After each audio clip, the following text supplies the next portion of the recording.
Recently, I finished watching the show Future Diary, and it might be the worst show I've ever watched. I've discussed plenty of stories on this channel with significant writing problems, but Future Diary is on another level entirely. Every single episode is stupid on multiple levels, and the writing quality only gets worse the longer it goes on. I was originally planning on making this a regular review, where I discuss a list of issues with the show, but I realized that this format would do a disservice to explaining just how bad this show is. So instead, I'll be going through the entire series, episode by episode. This is going to be more of a rant than my previous videos, as the outline of this video was a list of first impressions I wrote while watching the show. But I still tried to make sure that all of my criticisms were accurate and that I trimmed out anything unnecessary. This ended up becoming my longest script by far, so I decided to divide it into 4 videos where I discuss a handful of episodes each. In this one, I'll be going through the first 7 episodes of the show. These are still going to be pretty long videos, so I'll be leaving timestamps for each one in case you want to skip around. For anyone who doesn't know about Future Diary, I'll quickly go over the premise. Future Diary follows a character named Yuki Teru Amino, an introverted middle schooler who lives a very dull life. He has imaginary conversations with a godlike being called Deus Ex Machina, but it quickly becomes clear that Deus is very much real. One day, Deus gives Yuki a supernatural device called a Future Diary, a smartphone that writes information about the distant future, and will kill the user when broken. Yuki learns that there are 11 other people who've been given a diary, and that they've all been forced into a death game against their will, but whoever wins will succeed Deus as the god of this world. And with that, I'll start talking about the show. My issues with the first episode start right after Yuki obtains his diary. When Yuki starts receiving predictions of the future, he initially believes that they aren't real, which is a reasonable reaction to have. But once he realizes that these predictions are real, he's suddenly completely carefree. I feel like any person would be shocked if they suddenly obtained a supernatural device, yet Yuki gets over his shock surprisingly quickly. We also see Yuki take advantage of his diary, which creates a contradiction with the show's internal logic. Right after Yuki takes a quiz, he receives a message from his diary revealing the correct answers in the future. But we'll learn later on that the information in Yuki's diary is limited to his future observations. So if he doesn't know the answers to the quiz now, then how does he know them a few minutes in the future? Unless the teacher told everyone the answers right after the quiz ended, this doesn't make sense. I also don't know how Yuki wasn't caught cheating when he's so bad at hiding it. The teacher was shown walking around the room, and Yuki is clearly looking down at his phone. This isn't a huge issue, but I still find it strange. Yuki then learns that his classmate Yuno Gasai is also a diary user, except her diary only provides predictions about Yuki. Yuno informs Yuki that he's been hunted down by the 3rd diary user, who's also a notorious serial killer. Yuno says that Yuki used his diary too much, which led to 3rd finding him. This isn't very specific, as it creates the question of what exactly tipped 3rd off. They will try to explain this in the next episode, so I'll go over that explanation in a bit. Yuki is understandably worried, but Yuno reassures him that she has a plan. They lure the 3rd diary user to the top of a building, and once 3rd reaches the top of the building, he has no idea where Yuki is hiding. So 3rd's diary told him that Yuki was on the roof, but for some reason left out his exact location, even though this diary should be tracking all of Yuki's movements. This was clearly done so that 3rd can pull out his diary in confusion, even though he could have just looked around and find where Yuki is hiding. Yuki then takes the opportunity to break Third's diary by throwing a dart at it. And I'm fine with Yuki having good aim since we know that he has practice, but I'm skeptical whether regular darts would be able to pierce a cell phone, especially when throwing them from a distance. We then cut to slightly in the future, where the remaining diary users are having a meeting with Deus. He informs the diary users that they can receive predictions for up to 90 days in the future, even though diary users will rarely be able to anticipate anything beyond a few days. And that brings us to the post-credit scene. I didn't mention this character since she wasn't that important yet, but Murmur is another deity who lives in the same dimension as Deus. In the post-credit scenes, Murmur either explains information that the show didn't properly convey, or subjects the viewer to the show's terrible sense of humor. We see Murmur give Third his future diary, which has the ability to view information about whoever he's planning to kill. It has a decent joke where Third keeps breaking his diary and getting wiped from existence, but Murmur keeps putting the phone back together to bring him back.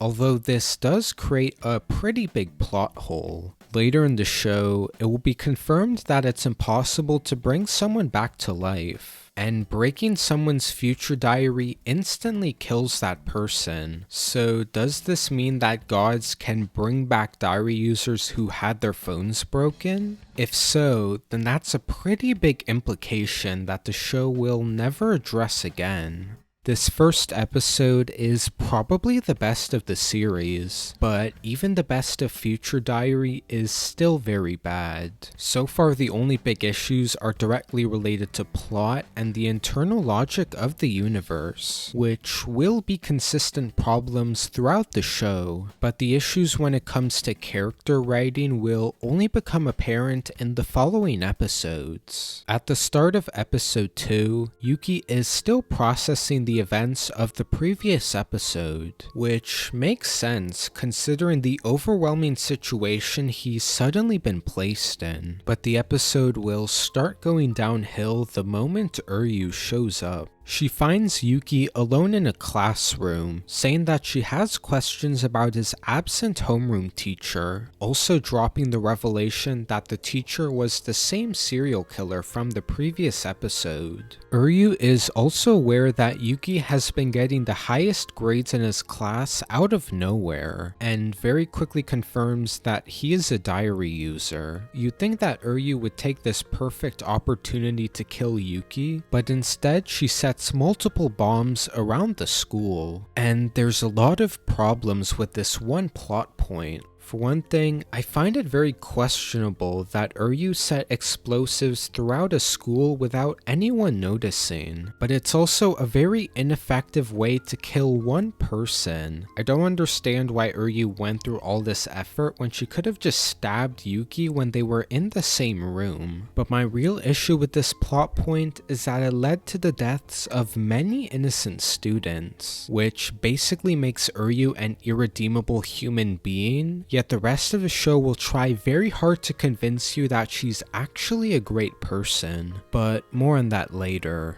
Yuki and Yuno are running around the entire school, using predictions from Yuki's diary to avoid the explosions. Yuki then stops for a moment to cry about how pathetic he is, which is true, but it feels like the wrong time to do this when someone is currently trying to murder him. Yuno tells Yuki that his classmates are his friends and that they'll be willing to help him, and Yuki instantly believes this, despite the show making it clear that he has no friends. We then get introduced to two policemen named Kurusu and Nishijima, who are assessing the situation from outside the school. Nishijima asks Kurusu why he told the snipers to retreat, and Kurusu explains that Uryu's explosives will go off if she's killed. Nishijima wonders how he knows this, and it's then revealed that Kurusu himself is a diary user. While Kurusu's logic for pulling back the snipers makes sense, the problem is that he will proceed to do virtually nothing until even more people are killed. This show will try to make Kurusu seem intelligent, but we see very little of that intelligence in the way he acts. While sneaking around the building, Yuki spots his classmates standing in a hallway. He's glad to see his classmates and immediately runs towards them, but it turns out to be a trap,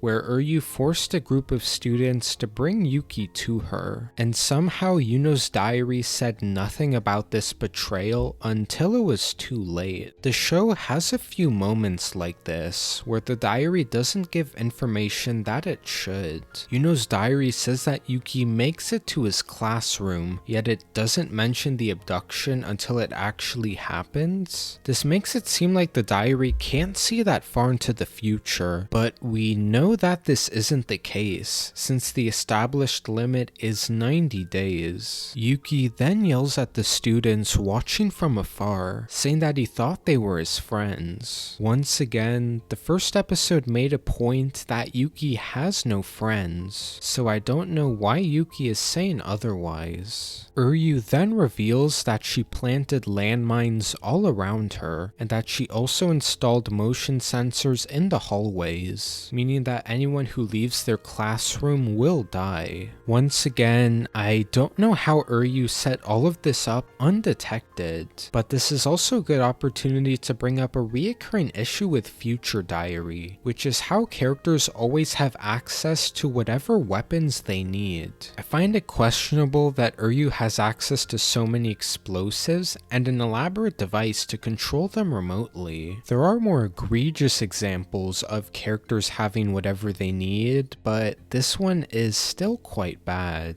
Yuno is now desperate to save Yuki and is willing to get everyone else killed in order to do so. She breaks free of the people restraining her and runs through the hallways to reach Uryu, blowing up every classroom she passes by. I think this was supposed to be an intense moment, but in execution it's kind of hilarious. Watching Yuno run through the hallways without caring about all the people she's blowing up was very funny to me. Now that the school has been mostly destroyed, Kurusu finally decides to intervene. Once again, he seems very incompetent for just sitting around this entire time. Uryu admits that she was going to blow up the whole school even if the survivors didn't follow her orders, which just gives the viewer another reason to love her character. Kurusu then arrives at the scene to reveal Uryu's true intentions. She was actually planning to lure out Kurusu, whose diary gives him information related to criminal activity, but this still doesn't explain why she prolonged killing Yuki, as taking the entire school hostage should have been enough to lure Kurusu out. Uryu then gives Kurusu her demands, telling him to shoot Yuki and then himself, and Kurusu complies with very little hesitation. I get that Kurusu has been backed into a corner here, but he seems way too okay with killing Yuki and then himself, especially since he has no guarantee that Uryu isn't going to kill the hostages. So far we've seen very little of Kurusu's character, but he's already being painted as an idiot who has no idea what he's doing. Yuno then jumps out of a window to attack Uryu, giving Yuki and Kurusu the chance to defeat her. Yuki runs through Uryu's minefield, using instructions from Yuno to avoid stepping on any mines. But based on what we've seen of Yuno's diary, it only appears to give information in 10-minute increments, yet she was able to anticipate the exact moment Yuki had to avoid the mines. The timing is way too narrow based on what we learn about her diary. Eventually, Yuki manages to reach Uryu and attempts to stab her phone, but he misses and accidentally stabs her in the eye. Once again, I'm not sure why his darts are so sharp, but stabbing someone in the eye with pretty much anything can do serious damage, so I'm willing to let this one slide. What I can't let slide is the way Uryu escapes the situation by shooting a smoke screen from under her skirt and materializing a motorcycle at will. She then says that her diary is called the Escape Diary, which doesn't explain anything about what just happened. This is a weird thing that Future Diary does, where some users will have access to unexplained magical powers, but even the other examples of this aren't nearly as stupid as Uryu summoning a motorcycle out of thin air. It's such a bizarre addition to her character that will never be elaborated upon, and despite Yuki almost being killed by Kurusu, he's still completely willing to team up with him. Even Yuno doesn't take issue with this alliance, even though she should probably have gotten a glimpse at Kurusu pointing his gun. We then get another post-credits scene with Murmur, where she explains information that should have been given by the episode itself. Kurusu was one of the cops tracking down Third, and Uryu was able to learn a lot of information about Third by infiltrating the police force. This creates the question of how Uryu was able to infiltrate the police, but it also makes me wonder why she didn't kill Kurusu back then, instead creating this unnecessary plan to lure him out. It's yet another weird detail that this show will never explain. Now that I'm done with episode 2, hopefully you're starting to understand just how bad this show can get. Not only for having a ridiculous storyline, but characters who are incredibly idiotic. Episode 3 isn't quite as bad as episode 2, although a lot of it is pretty pointless. Kurusu has a plan for Yuki and Yuno to lure Uryu to a nearby amusement park, but since she doesn't show, we get almost half an episode where little to nothing happens. I can think of shows where the characters are so well written that you can watch them do anything, but Future Diary is not one of them. Although there is one scene I want to mention, which is the flashback with Yuki and Yuno. The two are alone in a classroom, struggling to finish an assignment about what they want to do in the future. Yuno strikes up a conversation with Yuki, learning that he wanted to go stargazing with his parents, but can't because they recently divorced. Yuno asks if Yuki wants to go stargazing with her, and then says that they should get married in the future. Yuki thinks that she's joking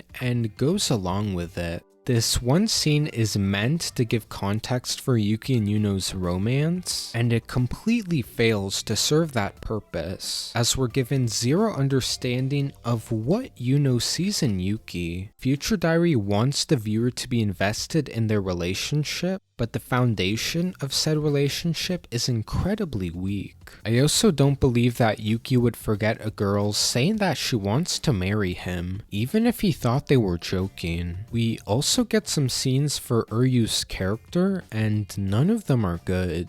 Despite her murdering children for no reason, episode 3 is where the show will try to make the viewer sympathize with Uryu, but rather than doing this by writing an interesting character, we instead get a sad backstory about how her parents died in unnamed Middle Eastern country. This backstory will inform Uryu's character later on, but only in the most surface level ways, and it will fail to make her in any way redeemable. In the present, we see Uryu get captured by another diary user in the dumbest way possible. While on the run from the police, Uryu is helped out by an extremely suspicious man who will later learn to be the 12th diary user, and somehow Uryu trusts this man enough to consume the quote-unquote medicine he gives her. The story justifies this by Uryu's diary not warning her, which was because 12 swapped out her diary with a piece of wood,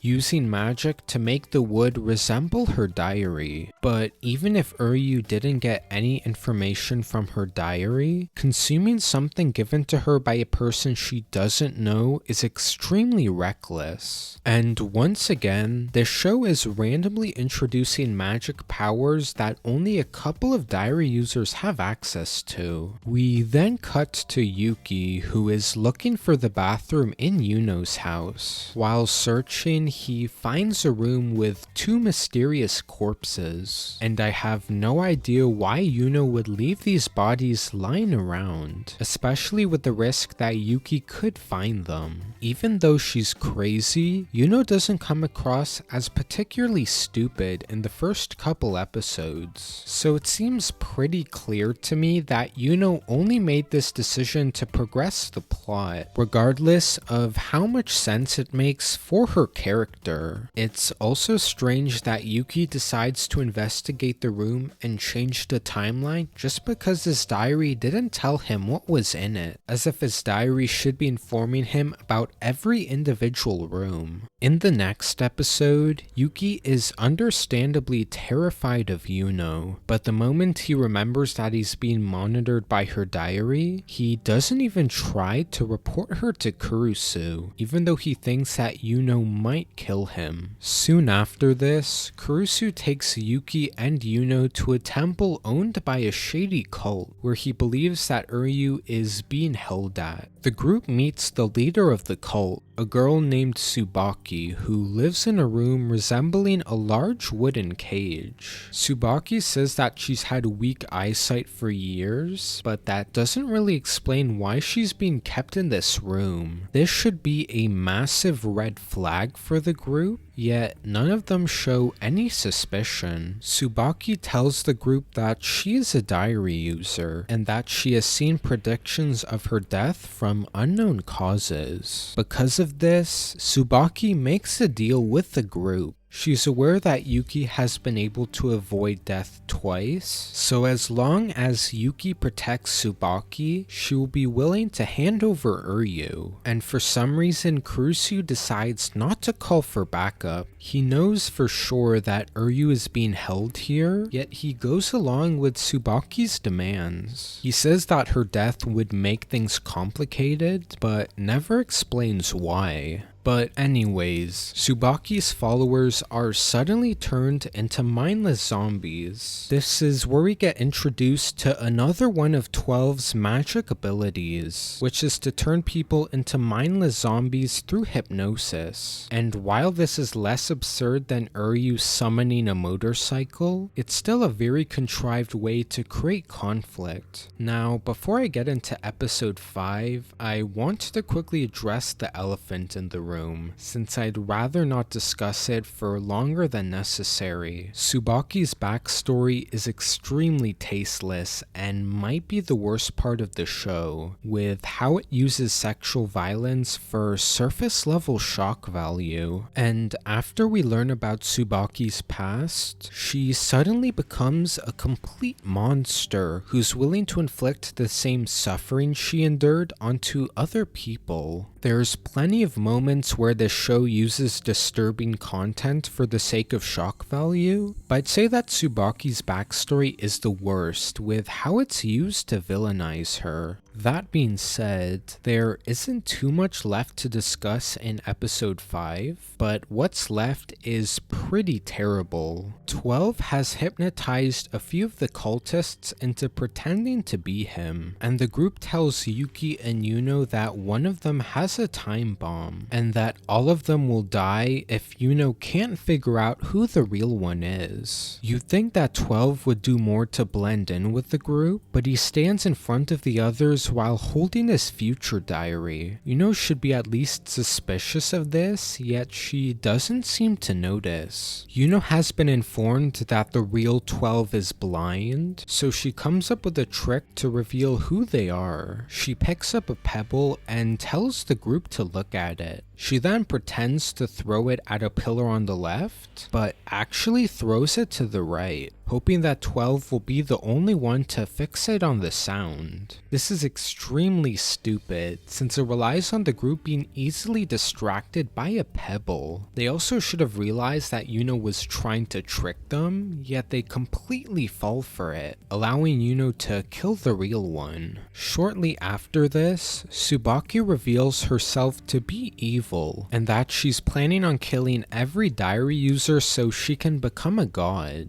Yuno attempts to kill Tsubaki with her axe and manages to sever Tsubaki's hand. I really struggle to believe that a small axe can cut someone's limb clean off, regardless of how strong Yuno is. But anyways, Yuki manages to escape and hide under the temple, but he realizes that he'll have to go back if he wants to save Yuno. He finds an old ball lying around, which he will use against Tsubaki.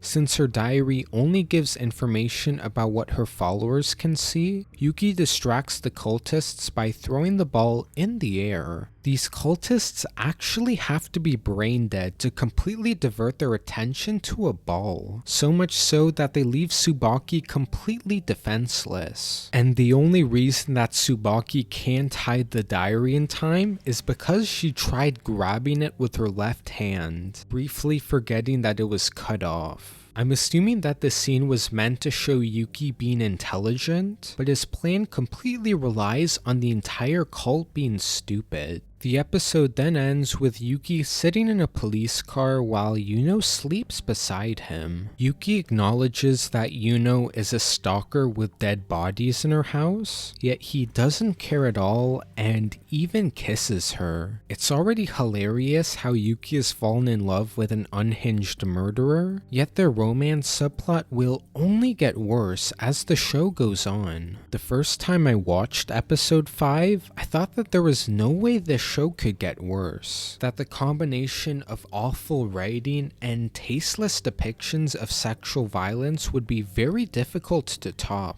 And while it's still one of the more problematic episodes, the writing quality will continue to get worse with every story arc. In the next episode, we see that Yuno is forcing herself into Yuki's life, and it makes for a large amount of the episode being pointless filler. The only issue I'd mention is that Yuki's mom barely knows Yuno, yet she's immediately okay with the idea of Yuno marrying her son, and even encourages Yuki to sleep with her. I get the impression that Rhea is meant to be a good parent, but everything we see of her makes her seem incredibly irresponsible. I don't have a problem with her being a flawed person, but the show doesn't seem aware of these flaws. We also get a brief scene where Uryu is getting her eye checked at a hospital. She learns that children of the cultists from the previous episode are being taken care of after their parents were killed. The doctor assumes that these children would want revenge for their parents if they knew who killed them, but Uryu thinks that this is foolish, saying that all parents die before their children, and I'm not sure what to make of this scene. I get that Uryu is a crazy terrorist, but I doubt that she can't comprehend someone wanting revenge for their dead parents. Rhea tells Yuki that she's adopting a child named Reisuke, who's one of the orphans we saw at the hospital, and it just so happens that this one child is a diary user. We've already seen so many contrivances in this show, but this might be the worst since it happens by complete coincidence. Shortly after arriving at the house, Reisuke is already making attempts to kill Yuno. He runs towards Yuno holding scissors and pretends to trip so he can stab her, but Yuno was somehow able to grab a cushion and use it to block the scissors, even though she had less than a second to react.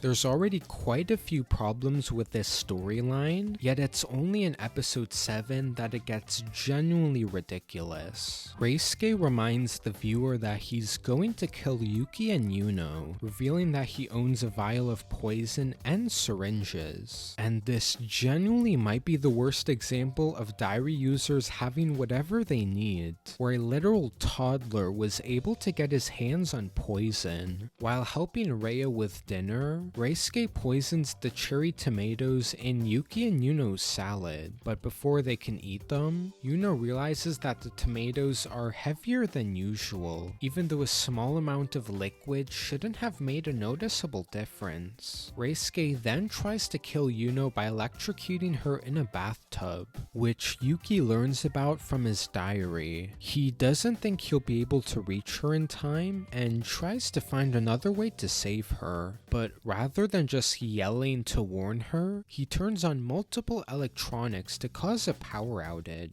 I guess that he didn't know what exactly would electrocute her, but he also doesn't know if turning off the electricity would necessarily prevent her death. It would make way more sense if he warned Yuno so she could defend herself. The next day, Yuki and Yuno are trying to figure out how to deal with Reisuke. Yuki is trying to find his diary while Yuno suggests that they kill him right away. And while watching this episode, I was wondering why Yuki and Yuno don't just grab Reisuke and lock him in a closet. He's too small to be able to fight back, and he's more of a threat if Yuki and Yuno just let him run around the house. While Yuki is searching the backyard, we cut to Yuno chasing Reisuke with a hammer. Rhea hears the noise and checks outside of her room, and somehow Yuno hits Rhea by complete accident, knocking her out and allowing Reisuke to run away. Yuki should be furious at Yuno for attacking his mother, but since he has no integrity, he forgives her surprisingly quickly, and suddenly, Yuno gains master detective skills, which she uses to figure out where Reisuke hid his diary, and she figures out that Reisuke placed his diary inside a package and mailed it to the house from another location. Besides this scene looking really goofy, we have no reason to believe that Yuno has strong deductive skills. She also doesn't have nearly enough information to reach this conclusion, yet she's completely correct. The only thing she didn't expect was Reisuke's trap. Yuki runs to the door and grabs the package before Reisuke can, revealing that it was actually a trap containing poisonous gas. A detail I found strange is that Yuki grabbed the package while the mailman was at the door, yet the mailman disappears the second Yuki opens the package. Reisuke also reveals that he hid a gas mask under his hat the entire time. I don't know how he was able to hide it under a hat this small, but it's also absurd that Reisuke could not only obtain a gas mask, but the materials to make a poison gas trap. It would be questionable if any of the diary users had this equipment, let alone a 5-year-old. Reisuke explains that the letter contained his diary and the antidote for the poison, but since Yuki set off the trap, he was knocked out before he could take the items. So Reisuke's trap completely relies on Yuki opening the letter from a specific corner, as the trap wouldn't have been activated otherwise. And despite being contained in a small envelope with other items, the poison gas manages to fill up the entire house. This single plot point is stupid on multiple levels, and that stupidity will remain consistent throughout the entire episode. Yuno drags Yuki with her into a nearby bathroom, and Reisuke starts explaining the rules of his game from the other side of the door. He's currently holding the antidote for the poison, and if Yuno wants to take it from Reisuke, then she'll need to avoid his traps, find where he's hiding, and take the antidote from him. First off, there's clearly a window in the bathroom Yuki and Yuno are hiding in, yet they don't even make an attempt to escape through it. There's also a moment where Reisuke is standing right outside of the bathroom, yet Yuno doesn't immediately open the door and grab the antidote. Once again, he is a toddler. It shouldn't be difficult to use physical force against him, but instead, Yuno gives Reisuke enough time to hide from her. While searching the house, Yuno attempts to open a glass door, but finds that Reisuke sealed it shut using a strong tape. I have no idea how he had enough time to seal multiple doors and windows without anyone noticing. And for some reason, Yuno doesn't break open more windows to release gas from the house. She then stumbles into Reisuke's final trap, where he lures Yuno onto the staircase, covers it with water, then uses an electric current to knock her out. Yuno acts like she's trapped since she doesn't have enough time to go back down the stairs, even though she could have just jumped over the railing to avoid the electricity. But Yuno is still able to defeat Reisuke and obtain the antidote, but for some reason she doesn't immediately use it on herself. There's enough antidote for 2 people, and Yuno can't give it to Yuki if she's also incapacitated, yet she chooses to walk down the stairs, giving enough time for the poison to kick in. This is extremely stupid of Yuno, and if no one else arrived at the scene, then she and Yuki probably would have died. But Uryu arrives at the last moment to give these 2 the antidote, and after she does so, Uryu tells Yuki that he needs to kill Yuno, as only one person will be able to survive this death game, which is incredibly ironic since Uryu saved their lives rather than leaving them to die. While not as problematic as the Tsubaki arc, the Reisuke arc is just as badly written. I might even say it's worse due to the absurdity of Reisuke's character and how many stupid decisions are made. Yet the series will only manage to get worse from here on out. But anyways, that's it for the first part of my Future Diary series. I've already written most of the script for this series, so the second part should be out relatively soon. If there's anything you think that I missed or got wrong, then feel free to let me know in the comments. Anyways, that's about it. Thanks for watching.